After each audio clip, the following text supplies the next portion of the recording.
Maybe is the answer to the question posed in this video's title. Hello, I am Xarkun, and this is World of Warships Legends. Today we'll be taking a look at the Tier 7 Premium German cruiser Siegfried, which is one of 3 Premium Tier 7 ships available in the store during this August 2024 update for the temporary currency drachmas. This one costs 6,500 drachmas, along with the Georgia and the Belfast. And if I was going to recommend you get any one of the 3, which I think, if you complete the campaign, the calendar event, and the ongoing treasure hunt web event that began yesterday, then you'll have more than enough drachmas to get one of these Tier 7 premiums entirely for free. Well, maybe not entirely for free, because in order to get all the available drachmas in the campaign, you would have to buy the Admiralty backing, which is the usual 2,500 doubloons, so technically speaking, you'd have to spend at least that much to get the Georgia Belfast 43 or Siegfried for quote-unquote free. And out of all those, I would recommend Georgia number 1 because I just love that ship. Belfast would be the second. Siegfried would be squarely third place. And there's a couple of reasons for that. The ship has, I suppose, 2 weaknesses or 2 problems, you could say, that might be deal breakers for those of you out there considering whether you should pull the trigger on getting it. Number 1 would be the armor scheme. As we head toward this Alpha Cat and start shooting at this Baltimore, we'll take a look at the armor scheme. It's pretty good. In fact, it's very good for a cruiser at Tier 7. The upper belt armor is 90 millimeters. Nothing is going to get through that armor plate if it's angled.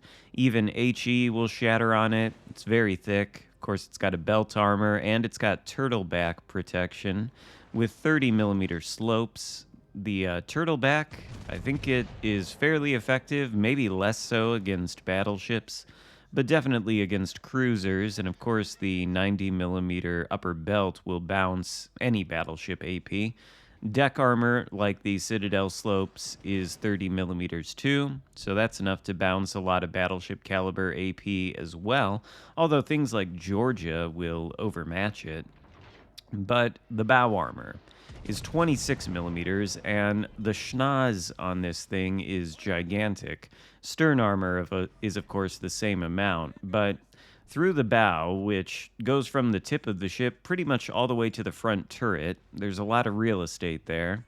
That can be overmatched by anything with 15 or 16-inch guns. That's 380 millimeter guns or 406 millimeter guns. Pretty much all of the battleships that you will see at Tier 7 and Tier 8, all of them will overmatch the Siegfried's bow, and it seems like it's probably possible to Citadel the thing straight through the bow. So that right there might be a deal breaker for certain players. You have to be able to play around that 26 millimeter plating, which is possible through number 1, good positioning, and number 2, angling the side armor and baiting people to shoot that part of the ship. Some of them are aware of this weakness on the Siegfried, though, and even if you're angled at close ranges, you'll see them dial in their aim straight toward your bow. And if they're a battleship with 15 or 16-inch guns, they will, of course, overmatch it. So that may be a little bit of a pain point for this ship for some players. The other one would be what you've sort of seen thus far in this match in all the shots we've taken against the various targets we've sent salvos at. The guns are not exactly accurate. Now, to be fair, my commander build is not really doing anything to help that.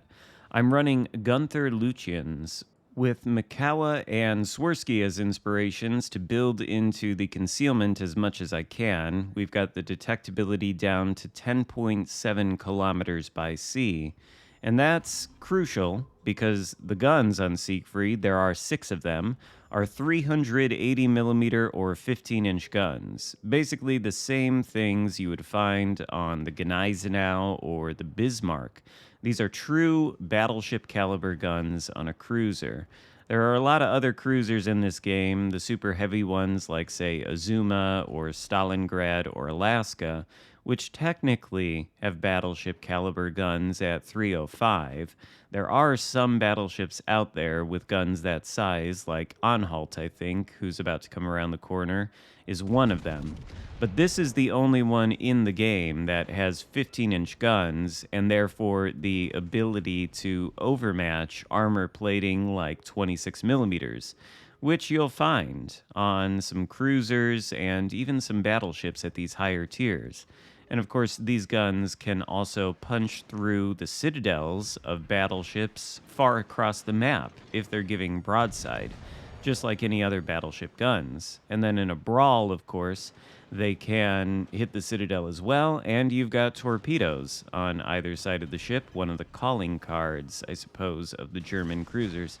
We're going to try to get some torpedoes on this Anhalt as he pushes in, and I think we're going to be successful in landing at least one, which is going to help our damage. The total so far is not very impressive. We're only at 26,000, and by the time this game is over, we're going to have more than 100k. But the damage output isn't going to be the craziest thing you've ever seen.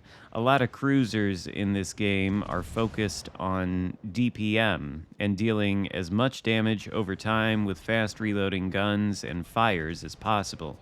Siegfried is much more like the battleship mentality, where you're looking for those big knockout punches and utilizing the alpha strike that these guns provide you.